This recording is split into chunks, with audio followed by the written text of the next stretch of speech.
Thank you, Mr. Speaker. And as much as I think we all don't want to be here on a nice summer day, I am appreciative of the fact that we are here because this legislature had agreed to sort of change the process and the statutes for us to be able to deliberate this very important issue today.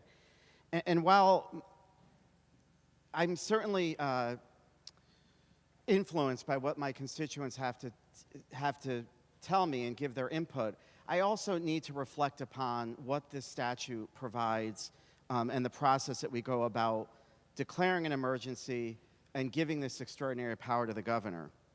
And I think for this side of the aisle, one of the most frustrating things is that it's been treated like a light switch. It's either on or off.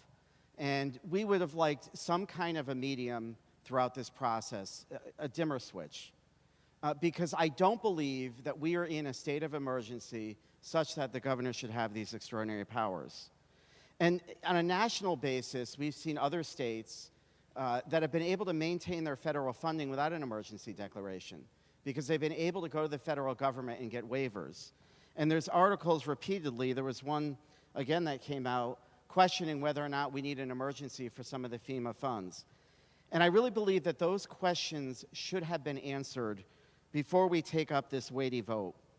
Because the precedent that we're setting today is we are stating that there is an emergency that rises to the level of this delegation of authority.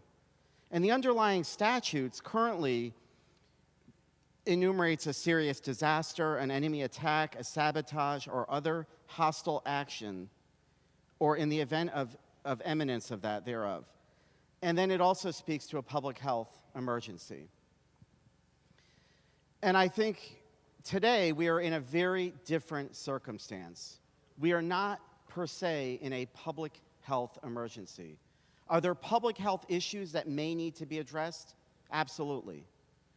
But no one should forget the fact that the Commissioner of Public Health and every health department in our districts already have the authority to declare certain orders in the name of public health.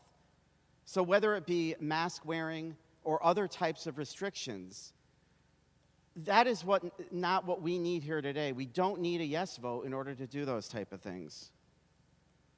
And so I think that we are setting such a low bar today with a yes vote in allowing a delegation of legislative authority to this governor. And I want to say I have more faith in democracy than to just abdicate our authority this quickly. I have faith that our democracy can function coming out of the waves of a pandemic. I have faith that if we need to come in and change a law in order to navigate the tail end of a pandemic, that we could do it. And to suggest that our democracy, our process, needs to change for over a year and a half isn't persuasive to me. And today I heard comments about there being a possible variant down the road or a future problem. And future contemplations of an emergency doesn't constitute an emergency. And I think one of the reasons I stand here so adamantly against this proposal is what is being hinted at why it's needed. The governor has said he needs to make a determination of whether children should be wearing masks in school. And to me, it goes much further than that. We heard conversation today about children under the age of 12 not being vaccinated. But I want to talk about those children because oftentimes those are the voices that we don't hear about. We may hear from their parents, but we don't hear from these kids. My son is back up in college early this summer because he was able to get vaccinated and get into a laboratory in order to start doing research because he's been so behind on his major. And he texted me today and said, you know, the schools are finally doing in-person tours again. And he's excited about that because what he went through last year is unthinkable. We may have had to wear a mask and isolate, but children were locked into dorm rooms without being able to interact with people. My son moved off campus because at times, if he was late to the lunch hall, he was unable to even get a meal and had to return back to his dormitory in isolation.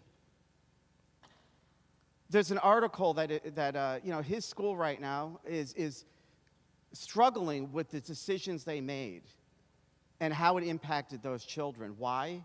Because 4 freshmen committed suicide this year.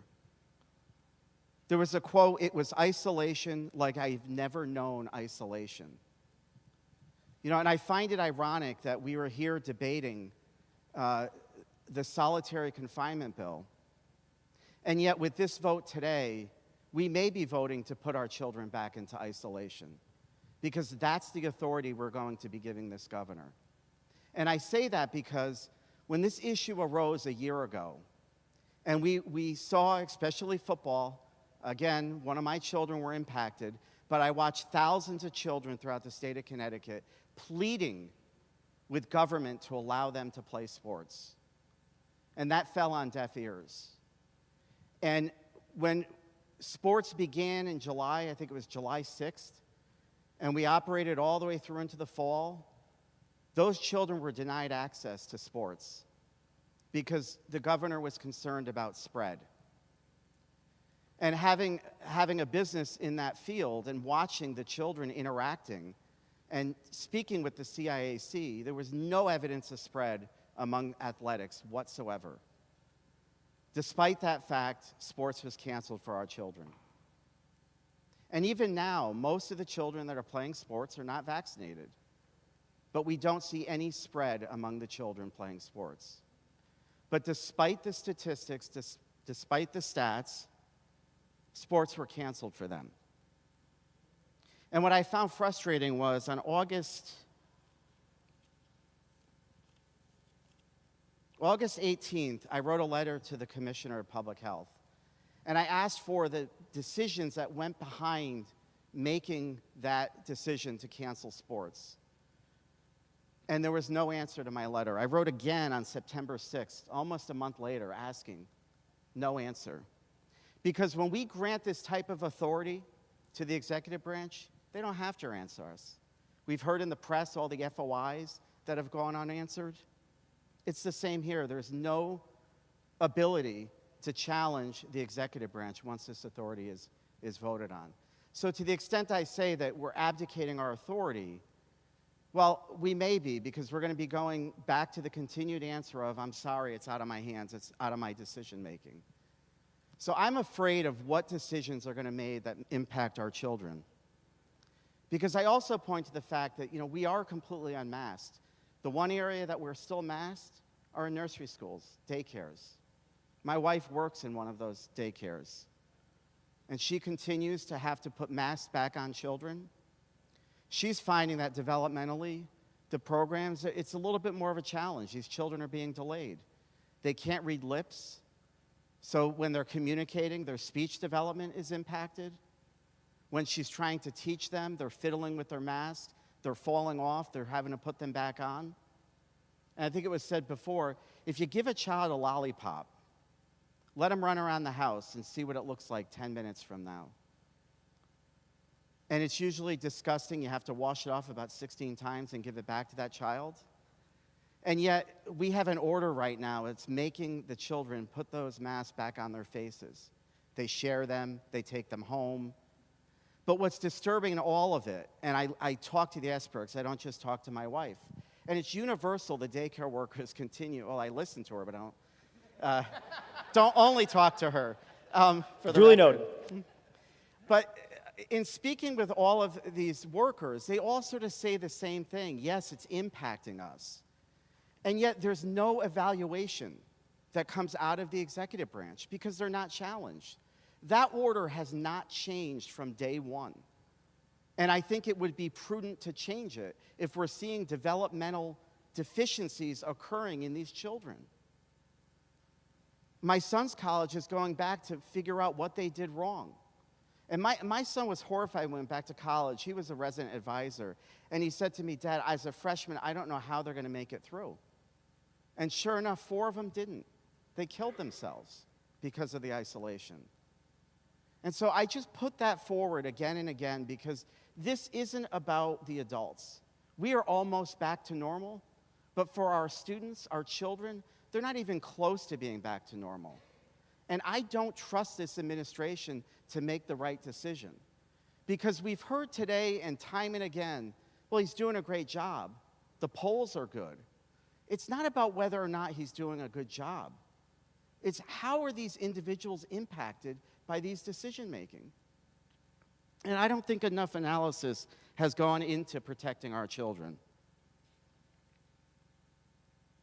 And so with that, I will just close and say that I hope that this could be a bipartisan vote where we reject these. And you know what? If there is an emergency 2 weeks from now, 3 weeks from now, the governor could declare it.